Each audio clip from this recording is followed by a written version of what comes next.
Cette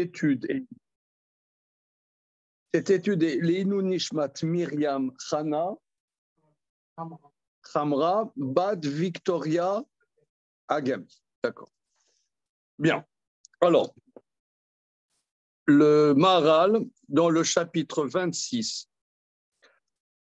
nous dit qu'après avoir défini dans le chapitre précédent pourquoi le don de la Torah a été le 3e mois, ça il a défini en long, en large, en travers.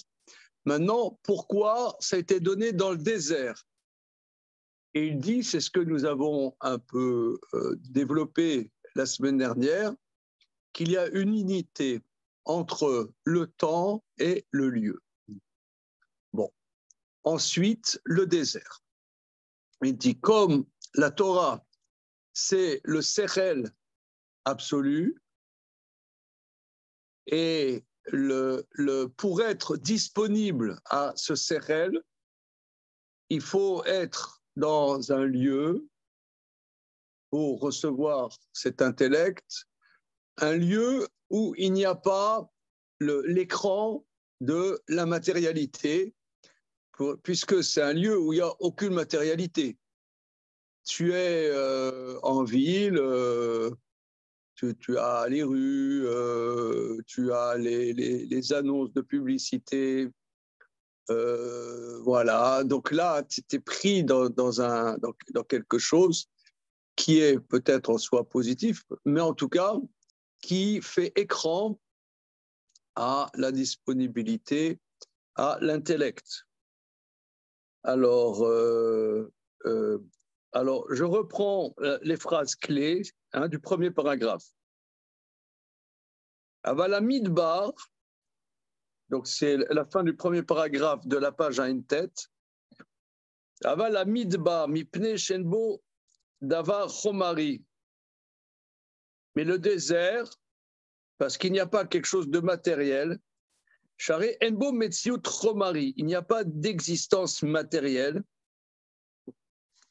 En darimbo anivraim a chomarim, mais n'y habitent pas les créatures matérielles. Rak ishemama vetsia, c'est la désolation et l'aridité. Au mipneze, aya simcha la midbar. Donc le verset dit qu'il y a la joie dans le désert pour recevoir la Torah. Kanim saim mishtokekim ela ila mitzadasmam kasher elahem amona achomari. Car les existants palpitent vers leur cause première naturellement quand ces existants n'ont pas l'empêchement matériel.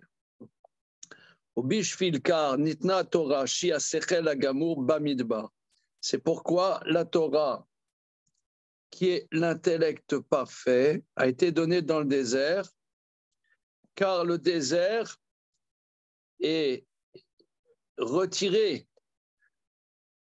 des choses matérielles, car il n'y a rien en vérité qui peut vivre dans le désert. Il n'y a rien qui peut vivre dans le désert, donc il n'y a aucune matérialité, donc les existants sont disponibles pour eux-mêmes, pour l'essentiel.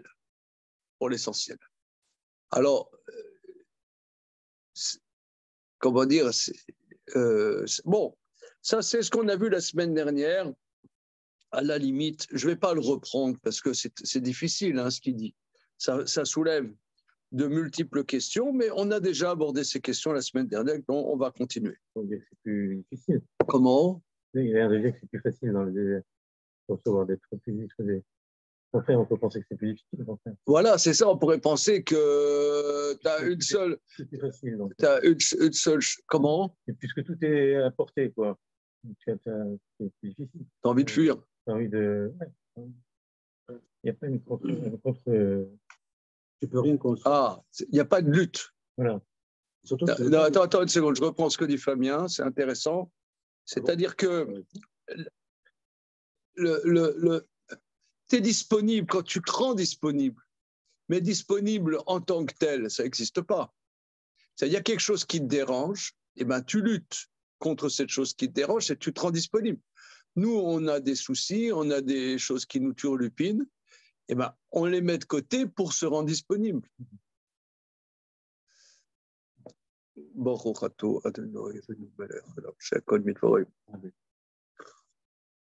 Mais c'est un fait, excuse-moi Philippe, mais c'est un fait, il y a des choses quand même objectives. C'est que, par exemple, la Gemara dit que le moment approprié vraiment pour l'étude, c'est la nuit. Je prends un exemple. La journée, disons, par exemple, moi, j'aime écrire. J'aime écrire. En journée, c'est difficile d'écrire parce que tu as des sollicitations. Il faut que j'appelle un tel et un tel qui doit m'appeler. Je dois faire une course. Mais la nuit, les magasins sont fermés. Je peux appeler personne parce que tout le monde fait dodo. Ben, tu es disponible. Comment? C'est le désert, tu vois. C'est objectif, ça, quand même. Même si peut-être la nuit, tu as des idées perverses qui te tombent dans la tête. Pas toi, évidemment. Non, mais... Non, ce que je veux dire, tu as des délires, je ne sais pas, qui peuvent te prendre. Mais objectivement, t'as pas, ça ne veut pas dire que tu es tranquille. Mais d'ailleurs, je vous ai rapporté la semaine dernière que les kabbalistes disent qu'il n'y a pas un endroit où il y a autant de forces d'impureté que dans le désert. Mais objectivement, tu n'as pas tu vois, le juif de Belleville. Il sort dehors, tu as des poubelles, tu as des trucs, tu as des machins, ouais, tu as des dealers. Bon, maintenant, il est sorti de Belleville, il va aller habiter dans le 16e ou à Neuilly. Tu as des restos cachers, classe. Tu vas à Leader Cash, tu as le fromage cachère à la coupe. Tu n'es plus disponible. Comment tu peux étudier la Torah quand tu as le fromage cachère à la coupe? Non, c'est vrai. Hein? Qu'est-ce que vous en pensez, là, les territoriaux du fromage cachère à la coupe? Vous n'avez pas ça chez vous, hein? Mais nous, à Paris, il y a dans les beaux quartiers, même boulevard Voltaire, Porte de Pantin. Porte de Pantin. Oui, Porte de Pantin. Limite préserver des Portes de Pantin, tu as chez Rabet, Ouais. Comment ça va? Ah. Alors, regarde, les temps mécéniques sont arrivés. Qu'est-ce que. C'est pas loin de chez toi, ça. Ah, tu connais? Ouais. Tu vas là-bas, à Leader Cash, tu as toutes les bouteilles de bons pinards. Voilà, ça commence à 80 €. Ça veut dire, qu'est-ce que tu n'es plus disponible? Tu vas. Ça va être quoi tes problèmes? C'est quel costard tu vas t'acheter, machin, qui a sorti aux chaussures et... Tu n'as pas la possibilité de faire sortir le délire. Pris par les sollicitations diverses, voilà. Les obligations. Alors tu te retrouves la nuit ou dans le désert, la nuit étant une forme de désert, ouais. Il n'y a pas de création, il n'y a rien. Ouais. Tu peux pousser sans délire. Et bien là, ce qui se passe à l'intérieur. L'être mystérieux et profond. Voilà. Même toi-même, tu ne connais pas. Et ça. Hein. C'est ce que les goïms ils appellent la tentation de Saint-Antoine. Ah bon? Ah bah oui. Non? C'est vrai que Antoine, notre Antoine à nous. C'est un lieu où tu peux pas. Tu connais ça, la tentation de Saint-Antoine? C'est pas des choses. Non, c'est l'Écosse, Saint-Antoine de Padoue. mais je ne connais pas la tentation de Saint-Antoine. Non, mais c'est ça le désert. Le désert, que tu n'as rien qui te dérange, eh bien si, c'est toi-même qui te dérange. Voilà, c'est toi-même. Mais c'est ça l'essentiel. Là, tu es disponible. Tu es disponible à toi. Mais quand tes soucis, ça va être quelles chaussettes vont être assorties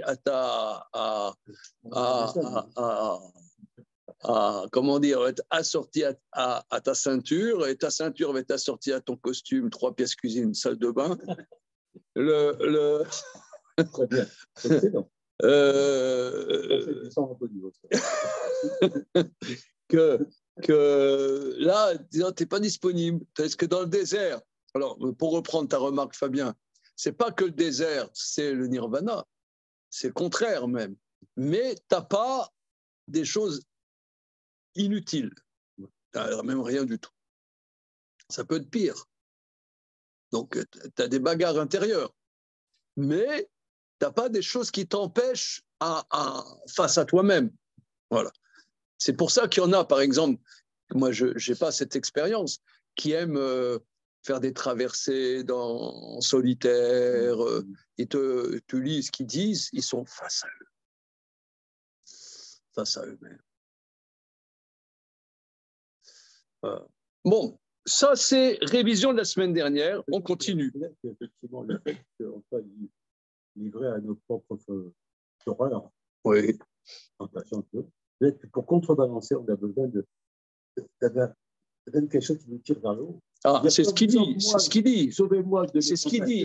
Voilà, c'est ce qu'il dit dans le chapitre 25, que la Torah a été donnée justement parce qu'on a le Yetzer Hara.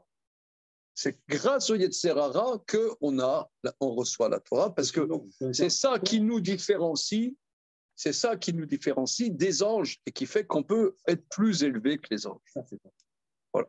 Entre parenthèses, mes amis, la semaine prochaine, j'ai invité mon ami Jean-Claude Boer qui va reprendre le chapitre 25. Donc, ça sera à 10h30. Hein. Je vous encourage à être présent. Monsieur. Oui.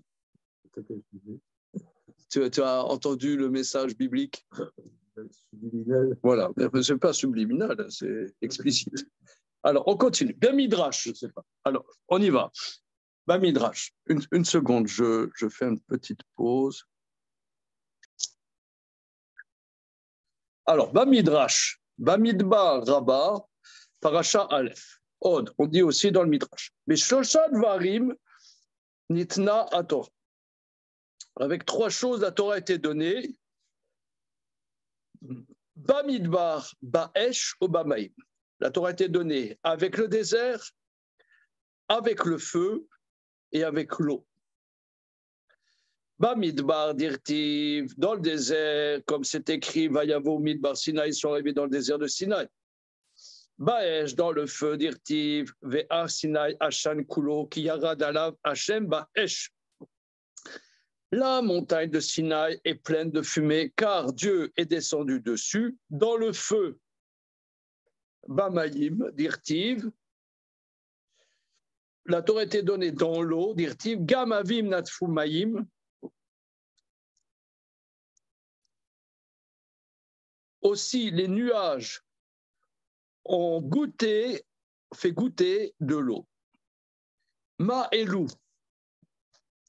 De la même manière que cela, ma elou bechinam leolam, de la même manière que ces choses-là, regardez, c'est extraordinaire.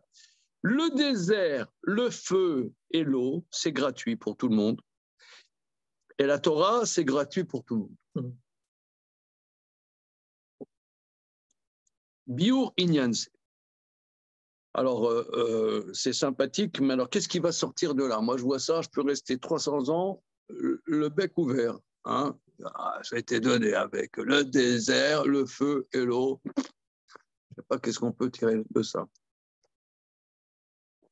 Biur Inyanse. Explication. Ki raou yeshetinaten atora belu shlosha. C'est juste que la Torah soit donnée par ces 3 choses, qui a Torah ena mityareset le adam, qu'à la Torah, regardez, alors ça, c'est presque le contraire de tout ce qu'on a vu depuis le début du livre, évidemment. La Torah n'est pas relative à l'homme. Or, il a vu moult fois que la Torah est relative à l'homme. Hein, bon, d'accord.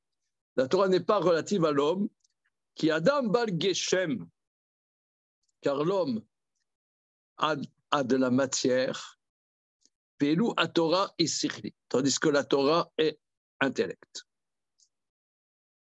Le fikar, en la Torah itzersut l'Adam klal, l'irichuk ma'alata mina Adam, vei muvdelet mina Adam. C'est pourquoi la Torah n'a pas de lien à l'homme du tout par l'éloignement de son niveau par rapport à l'homme et elle est séparée de l'homme. Le car nitna Torah belush shosha dvarim. C'est pour ça la Torah était donnée dans ces trois choses qui kol elu dvarim même efker leolam. Car le désert, le feu et l'eau, c'est des choses efker dans le monde.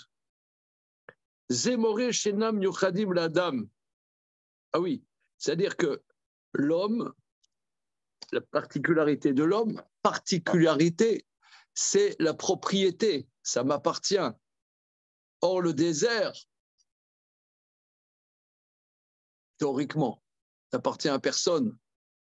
On ne va pas revendiquer quelque chose qui ne sert à rien. Bon, maintenant, c'est vrai qu'on trouve du pétrole dans le désert, j'en sais rien. Mais bon, on parle de gens normaux. Enfin, le désert, c'est une réalité, en tout cas, à l'époque dans la Torah, où il n'y a aucune revendication sur le désert. Ça appartient pas. Appartient, ça veut dire c'est limité à l'humain. L'humain met sa propriété sur.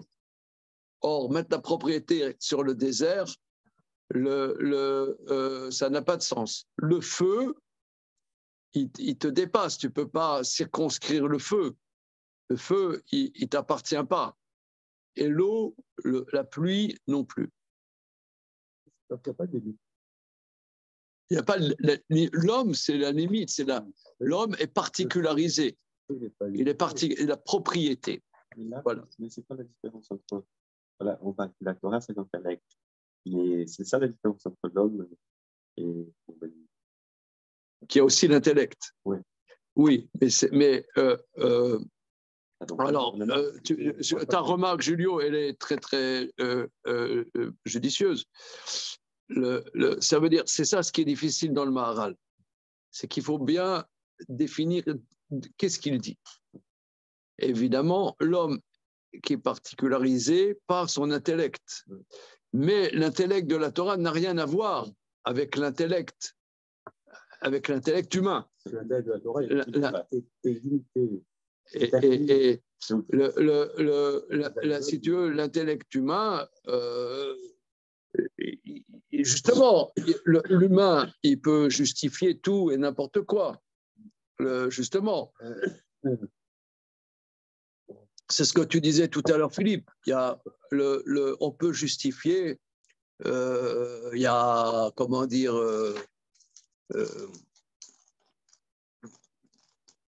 les civilisations se succèdent, les cultures se succèdent avec des mentalités complètement différentes. Et tout ça, c'est justifié par l'humain. L'humain, son intellect, c'est vrai, il a un intellect. Mais cet intellect est limité par ses besoins, par son éducation, par ses besoins, par ses envies, pas justifier ses envies, justifier ses besoins, etc. Tandis que l'intellect de la Torah, c'est un intellect parfait qui est complètement différent de l'humain. Voilà. Alors, il dit ces choses n'appartiennent à personne. Ce qui montre qu'elles ne sont pas liées à l'homme. Ce qui n'est pas spécifique à l'homme est séparé de lui. Il y a trois aspects à la Torah. Shemetzad elu shlosha brinot en haTorah mitereset la'adam. Il y a trois aspects à la Torah par lesquels la Torah n'est pas liée à l'homme. Abechina ha'achat aschar v'atov sheyesh baTorah.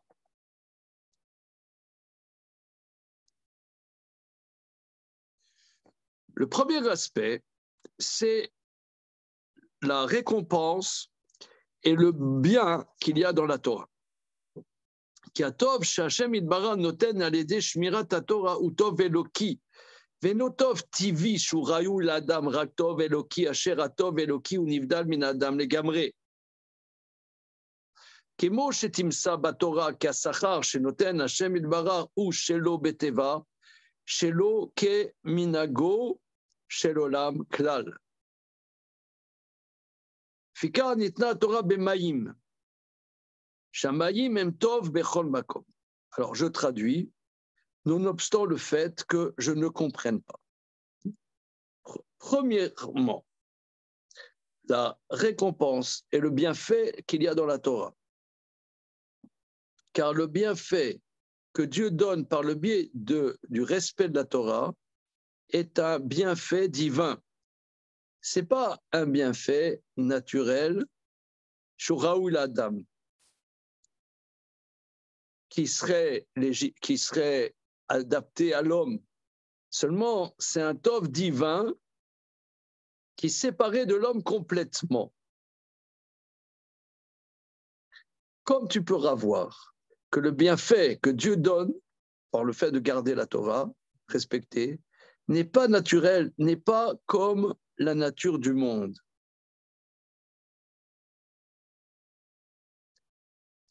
Le fika, c'est pour ça la Torah a été donnée dans l'eau. Shamayim em tov bechol makom, car l'eau, c'est bon en toutes circonstances. Comme dit le verset, Yarov kematar likrit izal katal imrati. Que se déverse comme la pluie mon bien et que ruisselle comme la rosée ma parole. Et nos maîtres disent, ma mata chaim leolam, ma fatora chaim leolam. Alors regardez, c'est très profond, c'est très très difficile. De la même manière que la pluie, c'est la vie pour le monde. De la même manière, la Torah, c'est la vie pour le monde. Regardez, cette phrase, elle crève l'écran. Étant donné que la Torah, c'est la vie, c'est pas naturel. Regardez ça. Alors là, attends, moi je me le soulignasse. Alors là, les mecs, sortez une feuille, vous avez 4 heures, vous me faites 4 pages sur cette phrase. Ah ouais. Allez, monsieur Lelouch. Comment ça va? Hein? Sortez une feuille là. Là, les territoires. Je reprends la phrase. Regardez, on dirait qu'il se moque de nous. Hein. Non, mais là, on dirait qu'il se fout de notre poids, le mec. Étant donné que la Torah, c'est la vie, ce n'est pas naturel. Non,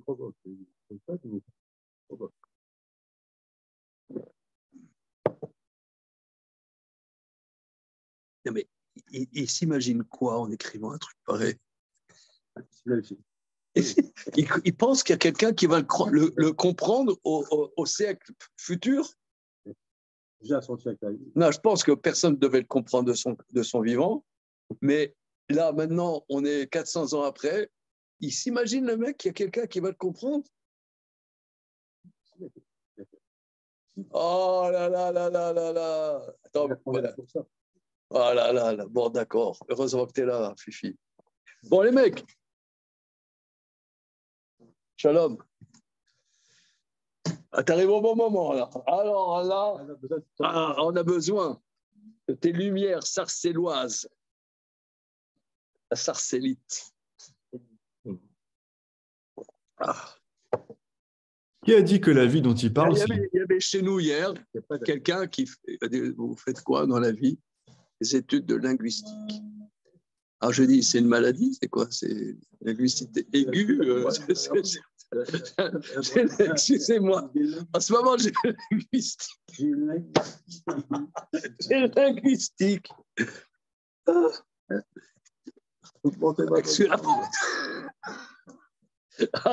En ce moment, j'ai le linguistique. Attends, alors. Est-ce que vous avez parlé Regarde, petite seconde, excusez-moi, messieurs, petite seconde. Alors, donc je reprends. Je résume ce qui dit que la Torah, le Midrash dit que la Torah a été donnée avec trois choses. Elle a été donnée dans le désert, elle a été dans le feu, elle a été donnée dans l'eau. On voit d'ailleurs, Yaarov Kamatar l'écrit, que l'eau se déverse comme la pluie, que ma propriété, mon bien, qui est la Torah des dieux, qu'elle se déverse comme la pluie et qu'elle ruisselle comme la rosée. Donc la Torah, c'est comme l'eau, comme la pluie, c'est aussi le feu et le désert.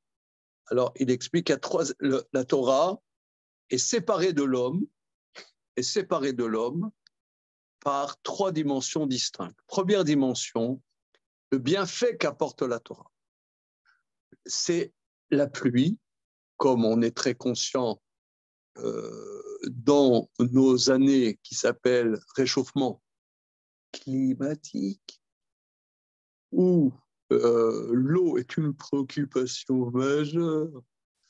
Alors, on se rend bien compte que la pluie, c'est la vie. Donc, comme la Torah, elle apporte la vie, donc c'est une dimension qui n'est pas naturelle. Donc, séparée de l'humain.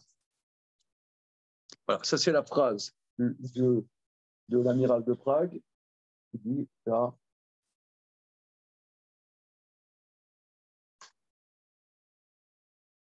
Mais Torah i achayim enze davar tiv'i. Étant donné que la Torah c'est la vie, ce n'est pas une chose naturelle. Alors, regardez, il me semble que on peut effectivement l'entendre un peu, c'est que l'homme qui réfléchit, tu disais tout à l'heure, Julio, a raison. Pourquoi le Maharal dit-il que la Torah, c'est l'intellect, et si c'est l'intellect, la Torah n'a rien à voir avec l'homme. Or, tu viens de dire que ce qui distingue l'humain, c'est justement son intellect. Donc, on est en face, là, ici, d'un bug. Mais il me semble que l'homme, quand il réfléchit, il crée des systèmes. L'homme crée des systèmes. Ah, maintenant, j'ai compris. Voilà. Mais la Torah, c'est la vie. Il n'y a pas de système. Il n'y a pas, voilà, la Torah, oui, la Torah, c'est l'altérité. Bon, c'est pas la Torah, c'est du, je sais pas moi, c'est pas la Torah. La Torah, c'est la vie. C'est la Torah, elle te, comme là, elle t'éveille, elle te réveille. Donc l'humain, shalom, l'humain, naturellement, il n'a pas la force la vie est quelque chose qui nous dépasse. La vie, c'est quelque chose qui nous dépasse. D'ailleurs, c'est pour ça, qu'on n'a pas le droit de faire l'euthanasie, parce qu'on n'est pas propriétaire de la vie. La vie, on n'est pas propriétaire.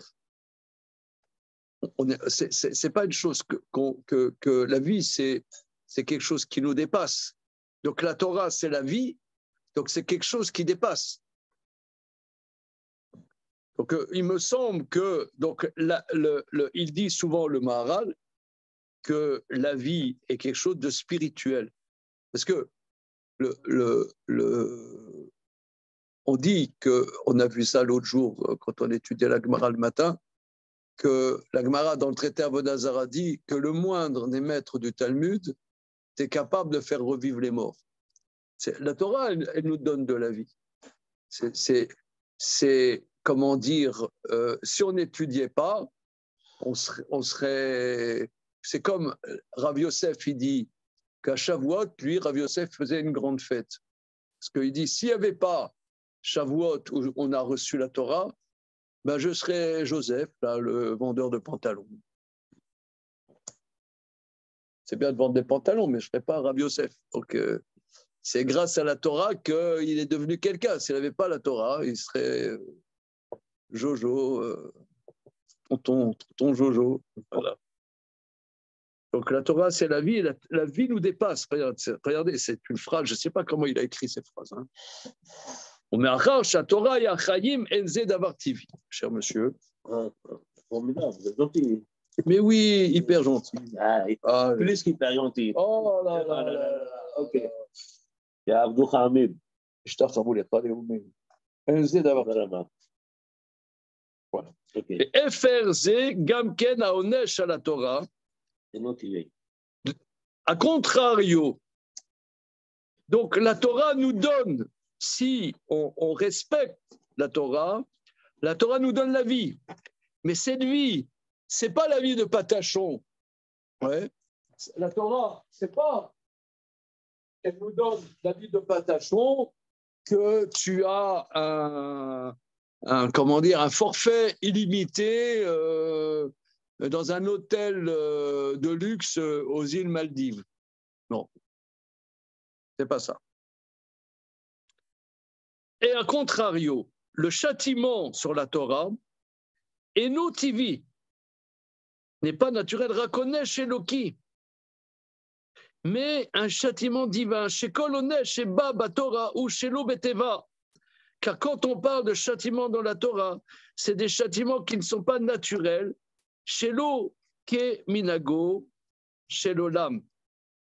Et pas comme la conduite du monde. Le karnitna Torah ba'esh. C'est pour ça que la Torah a été donnée dans le feu.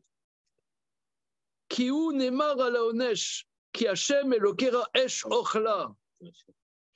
Car Dieu, l'Éternel, ton Dieu, c'est un feu qui dévore. Donc, c'est-à-dire que le châtiment sur le non-respect de la Torah, ce n'est pas un petit châtiment à la noix de coco, comme ça, tu auras 30 coups de bâton. Non, c'est un châtiment qui sort de la réalité naturelle. Donc tu vois que la récompense de la Torah n'est pas naturelle. Et vous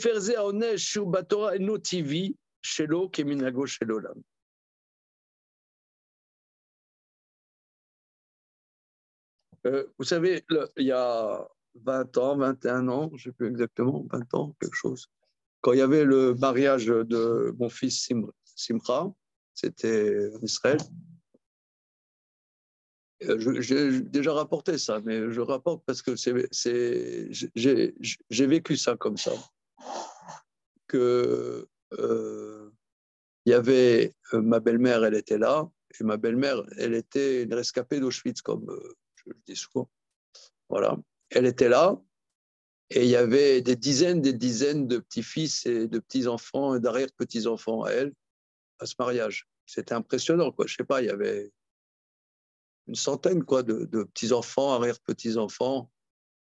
Alors, c'est la réponse, on m'a dit. Mais c'était, comment dire, la réponse.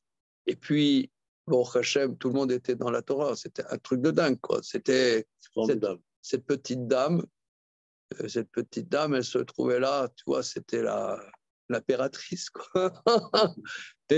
Bon, vous l'avez connue, hein, c'était une toute petite dame. Mais là, c'était incroyable. Alors, bon, ça m'est venu comme ça de dire à ce moment-là que de la même manière que les malheurs du peuple juif, on ne les comprend pas, parce que qui va comprendre ce qui s'est passé entre 39 et 45 ? Il n'y a pas d'explication. Qui va comprendre comment c'est insondable. On va t'écrire encore des livres et des livres et des livres. On ne sondera jamais comment c'était. Je te dis, on te dit un truc, mais c'est pas possible, mais c'est pas possible, mais c'est pas possible, mais c'est pas possible. Tu es obligé d'accepter. C'est pas possible. C'est-à-dire, c'est des choses qui nous, de la même manière que les malheurs nous dépassent, eh ben, les bonheurs du peuple juif aussi nous dépassent. Eh ben, c'est ce qu'il dit le Maharal.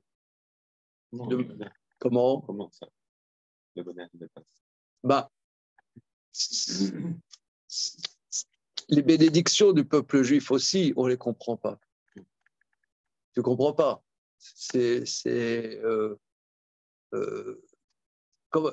Qu'est-ce qu'on a fait d'objectif pour avoir des bonheurs comme ça? On n'est rien. Ça nous dépasse. C'est pas, si tu veux, quelqu'un, il peut faire un beau mariage, il peut avoir un très bon orchestre, il peut avoir un très bon traiteur, une très belle salle. Ça, c'est l'homme, il peut faire. Mais qui ait une satisfaction familiale, je dirais. Ça, c'est pas dans nos mains. Il y a des choses que l'homme, il peut, voilà, je suis un très bon traiteur, très belle salle, voilà. Dites-moi combien ça coûte, je paye. Ça, c'est dans la main de l'homme. Mais qu'il y ait, je sais pas, une joie de Torah, qu'il y ait un truc, ça, c'est pas dans la main de l'homme. Ça, c'est quelque chose qui nous dépasse. C'est ce qu'on est pour ça, ce qu'on a fait pour ça. Voilà. Mais juste si on suit le Maharal, ça veut dire que ce que vous dites, c'est structurel quand même quelque part. C'est parce que je me colle à une parole qui me dépasse que ce que je vais vivre va être d'une dimension qui me dépasse. Absolument, oui. Il y a quand même une sorte de système qui vient nous amener dans un au-delà de nous-mêmes. Oui. Par exemple, moi, je ne dis pas que Bnei Brak, c'est la panacée universelle. Je ne suis pas en pamoison. Mais disons, quand moi, je vais à Bnei Brak, je vois à la sortie des écoles, tu vois, Bliaïnara, des milliers de gosses qui traversent la rue, là, tu te dis, merde, avec tout ce que le peuple juif a vécu, c'est incompréhensible. Tu ne peux pas comprendre un truc pareil. Il n'y a aucun sens. Moi, je reste là, je vois les gosses là, qui sortent de l'école, avec des bras, tu vois, les rues pleines de gosses. Je suis là, je reste là, comme ça. Et des fois, même, je pleure d'émotion. Mais quand même. Mais... Non, on va te dire, ouais, avec tout ce qui s'est passé, c'est normal d'abandonner la Torah. Ok, il y en a. Mais là, te dis, va expliquer. Moi, j'étais à Bnei Brak il y a 40 ans. J'étais à Bnei Brak même il y a plus que 40 ans. J'étais à Bnei Brak il y a 45 ans. J'étais jeune homme là-bas. C'était déjà c'était une petite ville. Maintenant, c'est une grande ville. C'était une bourgade, quoi. C'est un bourg. Hein. Il y a 20 ans, c'était un bourg, c'est pas plus avant encore. Que c'était une bourgade, quoi. C'était un grand village. Ouais. Un grand village. Et là, maintenant, c'est une grande ville. C'est une vraie ville, quoi. C'est une grande ville de, disons, même, il y a à boire et à manger. Il y a, dans toute population, tu as des gangsters, tu as des trucs. Il y a de tout. Il y a de tout. Mais c'est quand même une ville de Torah. À Shabbat, tu n'as pas une voiture qui roule. Tu étais là, tu te dis, merde, comment c'est possible? Ben, tu ne comprends pas. Moi, je ne comprends pas. Tu es là, comme ça, tu te dis, mais. Tu ne comprends pas. Continuons. Donc là, la Torah elle a été donnée avec l'eau, de la même manière que l'eau, c'est une bénédiction qui aussi nous dépasse. D'ailleurs, c'est ça, on voit bien qu'avec toutes ces histoires de climat, au lieu de nous dire, attention, la bouteille d'huile en plastique, il faut le mettre dans la poubelle jaune. Je sens que tu n'as pas mis la bouteille en plastique dans la poubelle jaune. Hein? Petit coquin, c'est à cause de toi qu'il y a des règlements climatiques. Mais on pourrait quand même s'interroger, quand même, qu'est-ce qu'Akadosh Baruch Hu nous veut avec cette histoire? Quoi? Est-ce que vraiment, parce qu'il y a des usines au Sichuan, que maintenant on peut faire des vignes en Bretagne? Non, non, oui, non, mais ce que je veux dire, est-ce que c'est que le dérèglement de l'homme qui fait ça? Pourquoi c'est pas le dérèglement spirituel? Pourquoi on s'interroge pas sur on dit voilà, c'est peut-être parce qu'il y a avec la révolution industrielle, il y a plein d'usines, mais il y a aussi une déconnexion spirituelle. Peut-être on peut s'interroger là-dessus. Ah non, non, non, monsieur, non, non, passez votre chemin, il faut mettre le truc dans le tri sélectif. Voilà, c'est tout ce qu'on a à répondre au dérèglement climatique. On voit bien que le climat, il y a tout un traité là-dessus, le traité Ta'anit. C'est le climat, c'est une relation qu'on a avec Akadosh Baruch Hu. Il y a trois choses qui sont dans la main de Dieu. Il y a la pluie, la résurrection des morts et la naissance du bébé. Et là, comment? La troisième, c'est quoi? C'est la naissance du bébé. Ah ouais, d'accord. Et ça, comment dire, on a du mal à se connecter parce que la pluie, c'est quelque chose c'est la vie et ça dépasse l'humain. Ça, c'est ce qu'il dit ici. Ça a écouté, ça. Il me semble que là, il y a un truc. Il y a un truc que La nature, c'est tout qui est fini. Un arbre, il est fini. Tout ce qui nous entoure, la nature, c'est l'eau, l'air. D'ailleurs, vous qui êtes astrophysicien, à vos heures, n'est-ce pas, hein, si je ne m'abuse, nous savons que savoir si sur une planète il y a de la vie, il faut savoir s'il y a de l'eau. N'est-ce pas, hein, toi qui as fait des études, hein, voilà. C'est pour voir si sur une planète il y a de la vie, regarde s'il y a de l'eau. Donc là, vous voyez, on le fait comme ça, on peut le lire, on peut le traduire. Mais là, il y a un truc de dingue, quoi. Mais ici, quand il fait l'analogie avec l'eau, c'est une vie qui est physiologique, pas biologique, c'est une vie naturelle. D'accord, justement. Non, mais l'eau, c'est pas prendre de là-bas que c'est pas TV. C'est pas TV. Non, Mais parce que l'eau, c'est pas naturel. naturel. Non, je sais voir, c'est pas naturel. Voilà, c'est ça. L'eau, c'est pas naturel. C'est pas ça. Voilà, Michael. Ridouche. Parce que la vie, c'est pas naturel. Regarde, que la vie, c'est pas naturel. Nous, on est habitués. On est habitués. Mais d'ailleurs, toute la vie sur Terre, c'est que l'eau. La vie sur Terre, c'est H2O. C'est le. Tu pourras décrire, les météorologues, ils vont te décrire, mais ils ne vont pas t'expliquer pourquoi, dans notre petite planète bleue, pourquoi elle est bleue? Parce qu'il y a de l'eau, parce qu'il y a de l'oxygène. Pourquoi cette petite planète bleue, elle existe? On n'a encore pas trouvé dans tous les trucs une planète où il y a de l'eau. On n'a encore pas trouvé. Les mecs qui cherchent, ils n'ont pas trouvé. Que la vie, c'est la volonté de Dieu qui nous dépasse. C'est vrai, on est habitué à ça parce qu'on vit. Il n'est pas cherché dans l'eau, la preuve que la Torah n'est pas naturelle. On ne s'y attendait pas. Bah oui. Le cycle de l'eau, ouais, c'est ce qu'on apprend à l'école. Mais tout va bien que ce n'est pas naturel puisqu'il y a des dérèglements.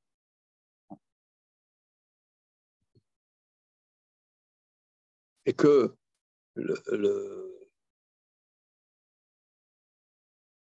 c'est Hatsum, hein, ce qu'il dit le Maharal. C'est dingue. On continue.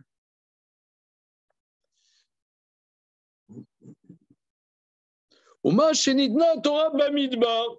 Et ce que la Torah a été donnée dans le désert. Moré al Aitsemato. Là, on pourrait dire, là, c'était les bienfaits de la Torah et les châtiments. Maintenant, la Torah elle-même, Ma shenidna Torah bamidbar, ce que la Torah était de Moré al Aitsemato. Ça nous enseigne sur les sens de la Torah qui a mitzvot sheba en dvarim sheba, car les commandements qui sont dans la Torah, em dvarim shenam tivim kemo shamarnu. C'est des choses qui ne sont pas naturelles. Ah voilà, donc ça c'est le cœur du sujet du Tiferet Israël. Qui est shayu omrim, certains disaient qu'à Torah le fi ateva, que la Torah correspond à la nature. Uma shasra a chelev adam ou beteva, que la Torah interdit certaines graisses, la Torah interdit le sang, parce que c'est pas bon pour la santé, n'est-ce pas? Par exemple, on ne peut pas manger des Big Mac parce que c'est Bassar Bechala, parce que c'est pas bon pour la santé. Eh ben non, c'est pas ça. C'est pas ça. Ça peut être ça en même temps. L'un n'empêche pas l'autre. Voilà, ça peut être une conséquence, mais c'est pas la cause. Voilà. Très bien, Khazak. C'est Eno qui le karnitna Torah bamidbar. La Torah était dans les airs. Qui a midbar enan gedenbu advarim. En vérité, la Torah, ça sert à rien. Voilà. Ça n'a pas d'utilité, puisque le peuple juif a fleuri dans le désert. C'est épanoui dans le désert. Mais ça ne sert à rien, le désert. Ça n'a aucune utilité. Elles ne sont pas de l'ordre de l'utilitaire. Qui amidbar enam gedenbu advarim ativim, car dans le désert ne poussent pas des choses naturelles. Kemo, chez Biarnou, passe à la page d'après, l'Ifnézé. Qu'il est Karama, qui a Yambarar. C'est pour ça, le verset dit, la mer a fui et Arim Ragdou, les montagnes ont fait ont dansé. Zemoré qui est la Torah tivit klal. Oui, parce que la Torah et la mer, la Torah et les montagnes, ce sont des lieux où il y a la vie. Ouais. Et la Torah, ce n'est pas la vie naturelle. Mais j'aimerais que la Torah tivit klal. Ça nous enseigne que la Torah n'est pas de l'ordre naturel. D'abord, atzmo, ma shenitna bamidbar, ce qu'elle a été donné dans le désert, l'omar kena Torah dat tivi. Ce n'est pas une loi naturelle. Pour ça, c'était donné dans l'eau, dans le feu, qui m'arrache chez la Torah dativit, pour nous exprimer que la Torah n'est pas un way of life. Regardez, ça c'est très très important parce que, par exemple, tu as quelqu'un, il est pas religieux. Ouais, il n'est pas religieux. D'accord. Il n'est pas religieux. Ça pas ça. Comment? Il y en a un, ils lui ont posé des questions. Non, il n'est pas religieux. Je suis athée. Il dit, toi, tu crois que tu as un corps? Oui, j'ai un corps. Alors, comment tu peux pas aider? Comment tu peux. D'accord, il y a quelqu'un, voilà, il est juif, mais il ne fait pas. Il fait pas Torah Mitzvah. D'accord. Ouais. Et sur Internet, il y a 3 jours, il a vu une vidéo de Rav, et voilà, il a fait le choix. Oh, maintenant, il mange glad kasher, il fait la tfila, honnête, voilà, etc. Ouais. Alors, mais tu pourrais penser que c'est maintenant un nouveau way of life. Internet, maintenant, c'est. Un nouveau way of life, c'est une nouvelle manière de vivre. Avant, il avait une queue de cheval et 3 piercings. Bah maintenant, il a un chapeau noir et des tzitzit. Bon, voilà. C'est bien. Hein? Ouais, très vegan. Comment? Très vegan, si. The way of life. Voilà. Alors, elle dit non, c'est pas une loi naturelle, c'est pas un way of life, là. C'est important. Et quand il était. Non, parce que Comment? On croit que c'est. On croit que c'est un way of life. Par exemple, ah oui, par exemple, c'est difficile de faire son judaïsme en France, je vais faire mon alia, comme ça va être plus facile de Ah, vivre c'est mon encore pire. judaïsme. Ça va être plus facile de vivre mon judaïsme. Ouais. Mais non, c'est pas. Non, si tu veux habiter en Israël, pourquoi pas? Mais dire que c'est plus facile de vivre mon judaïsme, c'est. C'est ça logique. Bon, peut-être aller à Brooklyn, oui. Qu'est-ce que t'en penses? Moi, je connais pas. Je suis jamais allé à Brooklyn de ma vie. Peut-être là, oui, on vit à Boston, c'est mieux. Sans judaïsme.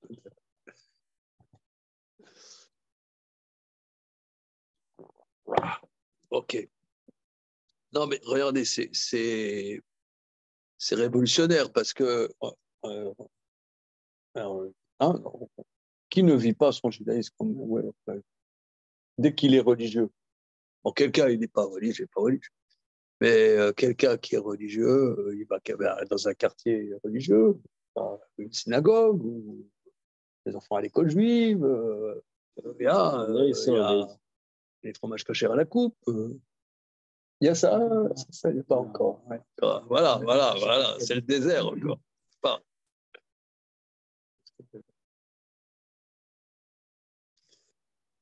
Fromage caché à la coupe.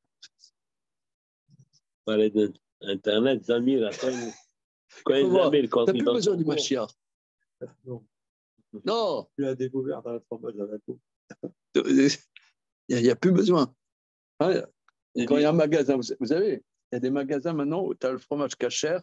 Le fromage pas cachère. Non, que des fromages cachères, ouais. Mais à la coupe, vous voyez. À la coupe, d'accord. Ouais. Et après, est-ce qu'on a encore besoin du Mashiach? On a tout, là. On a besoin du Mashiach. Ah bon? Ça fait combien de milliers d'années qu'on l'attend, il faut qu'il arrive. Même pour le principe, il faut qu'il arrive. Pour le principe. Alors, on y va.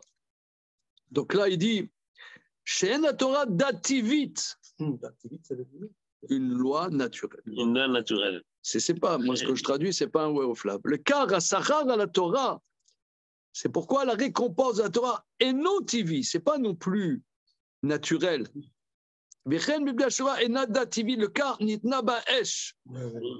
C'est pour ça, comme c'est pas une loi naturelle, elle a été dans le feu, que le châtiment de la Torah n'est pas naturel. C'est l'eau, mais c'est hors nature. Ces trois choses, c'est fabuleux, hein, c'est incroyable, nous renseignent sur l'essence de la Torah, c'est le désert, le Sahar, c'est l'eau, le Onesh, c'est le feu, chez Kol Elou, Shoshat, Varim, et Namtifi. C'est invraisemblable. Mais regardez, pour nous, disons, si on écoute un peu, par rapport à ce que nous vivons aujourd'hui, où on est quand même contemporain de changement climatique, le climat, c'est pas naturel. Non. C'est pas naturel. Et ça, je pense que là, c'est une clé que le Maharal nous dit que c'est une clé pour s'interroger sur ce que nous on vit.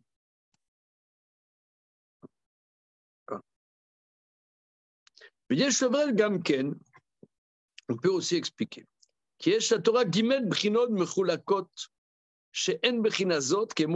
On peut dire aussi que la Torah a trois aspects distincts, que chaque aspect ne correspond pas à l'autre.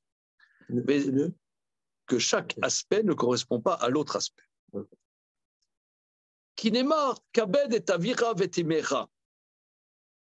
La Torah, elle te dit, respecte ton père et la mère. Mais davarze ou bevadai tov meot. Ça, indubitablement, c'est quelque chose de très positif.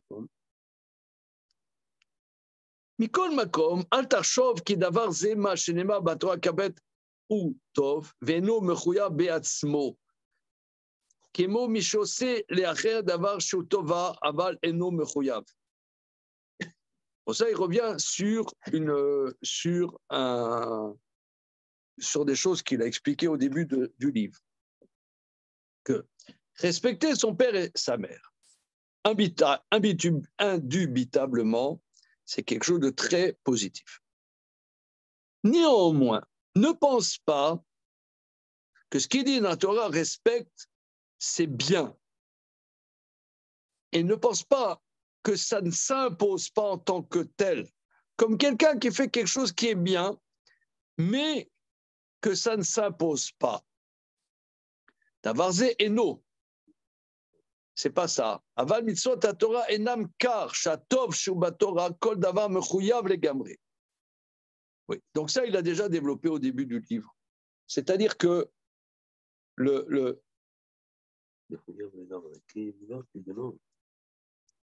ce qu'on fait dans la Torah, on le fait parce que c'est bien, on le fait parce que ça s'impose.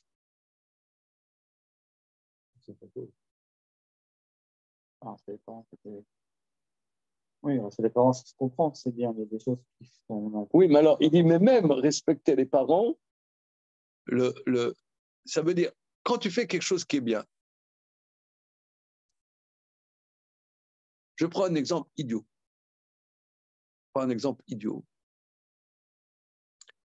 Il y a un Roumain, près du métro que je prends là pour venir ici, métro Alexandre Dumas, il y a un jeune Roumain qui est mendiant.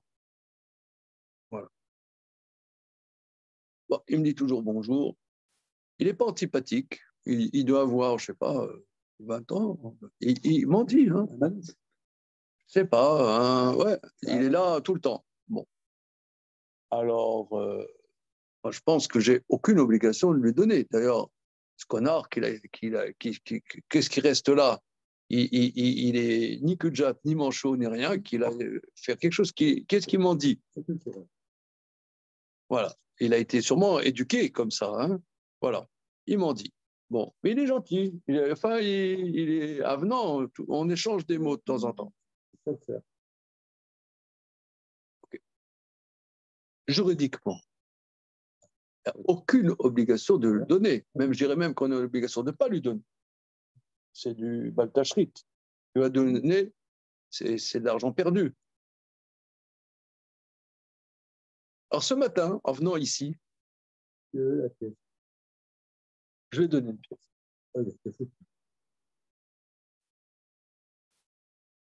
Alors, ça veut dire, là, ça fait 2 semaines, je ne lui donne rien. Il n'est pas bégueule. Hier, je rentre de la choule avec des invités. Il me dit shalom, très gentiment. Ouais. Non, mais bon. J'analyse ce geste. C'est pas vraiment bien. C'est pas vraiment. Tu fais des choses que tu n'es pas obligé juridiquement dans la Torah. Mais bon, ça veut dire, je peux lui donner la pièce. Ça veut dire, c'est pas la pièce, je passe à autre chose. Mais c'est délicat de faire des choses facultatives. Dans la Torah, on analyse les choses. Est-ce que je dois le faire, je ne dois pas le faire, etc. C'est ça, hein, l'analyse du limoud. Il y a des choses. Il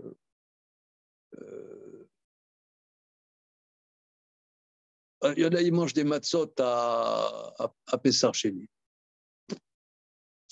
C'est quoi cette connerie? C'est une coutume. Ouais, c'est quoi? Il y en a comme ça. On se fait plaisir. On se fait plaisir. Bon. Ah, ça harcèle tout le monde, non? Ah, tu ne manges pas des. Tu ne te dis pas bonjour. Tu vois. Comment? C'est bien son petit carreau. Bon, vous êtes séparés de bouteilles pour éminer besonotes là-dessus. Mais. Ça fait le marché de commerce. Bon, mais non, ça veut dire.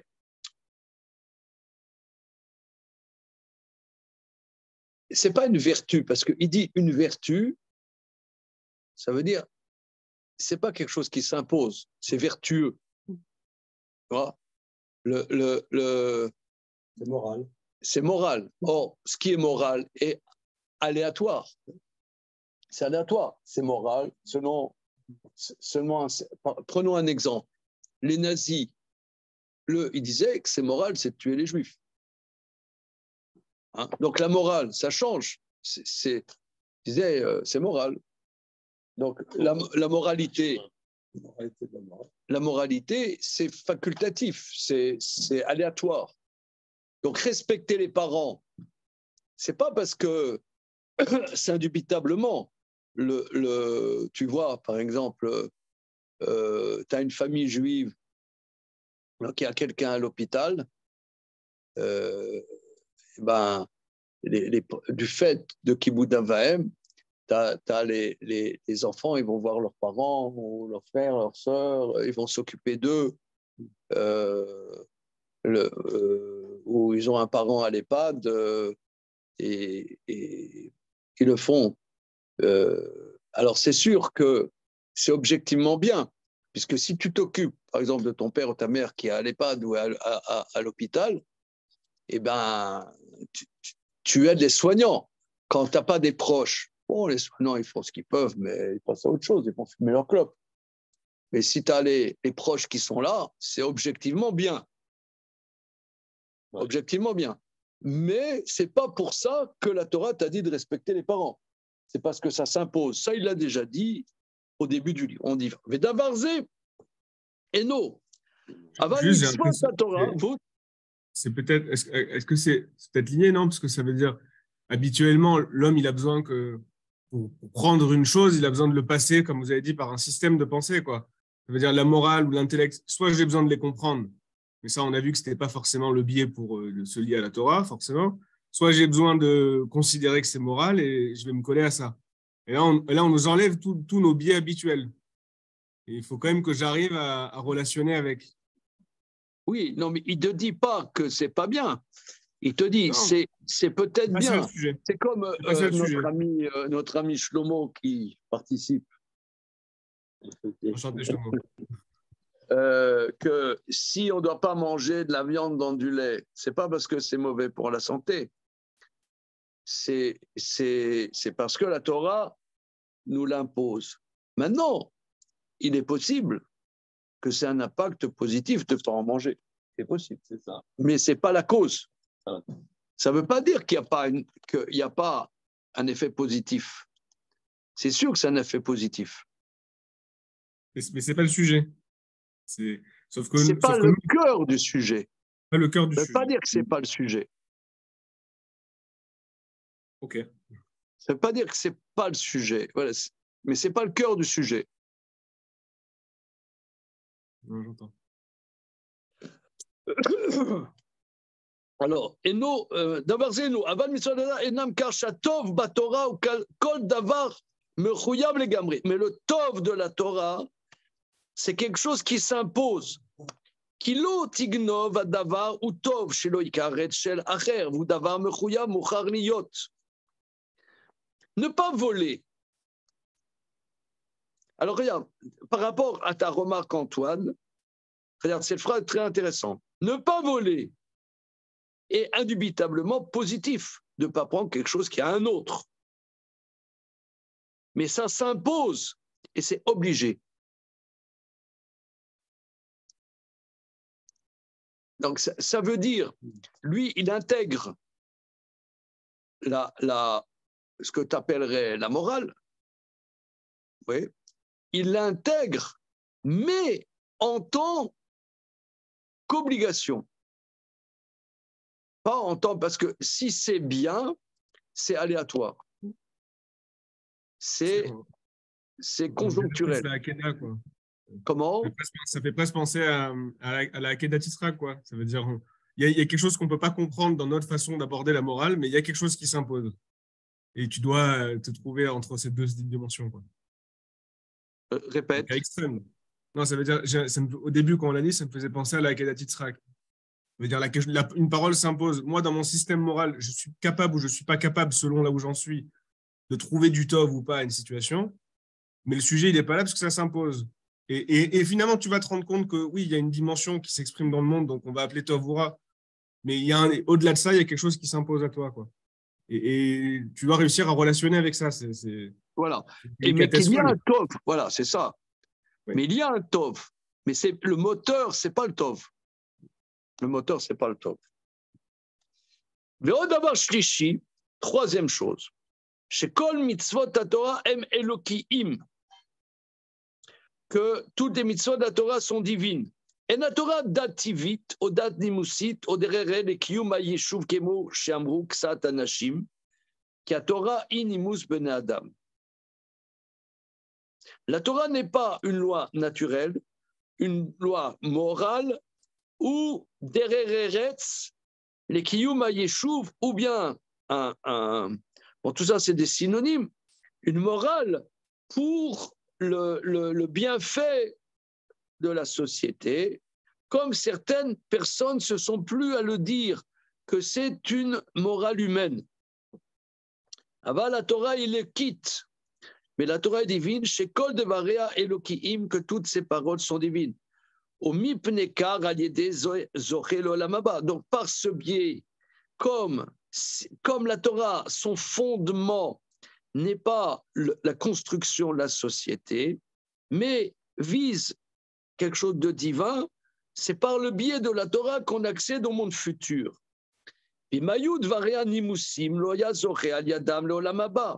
Or, si la Torah eût été quelque chose de moral, tu n'atteindrais pas le monde futur. Le fikar be'elu gimel varim nitna Torah, c'est pour ça que la Torah a été donnée par ces trois choses. Bemayim, kemo shamar gam avim natfum mayim, car les nuages ont perlé de l'eau. Ça, c'est le tov, qui aime gishme bracha, c'est l'eau de bénédiction, léolam. Car à Torah, il y a tov agamour, kemo shamar, razé yarov kamar likri, vamru, mamata chaim l'olam, af à Torah chaim l'olam. Bon, regardez, on s'arrête là-dessus pour le moment parce que on peut pas foncer. Il faut chaque phrase, il faut la déguster. Bien, merci, merci les copains. Et franchement, vous savez, moi je trouve que c'est exceptionnel ce qu'on fait. Je vous remercie parce que c'est exceptionnel, parce que pour avoir la patience d'étudier des choses difficiles comme ça et que vous êtes là semaine après semaine, c'est vraiment, je vous remercie. Moi, je pense que c'est unique parce que souvent on parle du Maharal, mais on ne sait pas de quoi il s'agit. On dit, oui, le Maharal dit machin, mais inside, c'est rarement qu'on a la patience de faire phrase après phrase. Moi, je trouve miraculeux. Je vous remercie, les copains. Merci à vous. Voilà. Shavuot Tov. Shavuot Tov. Allez hop.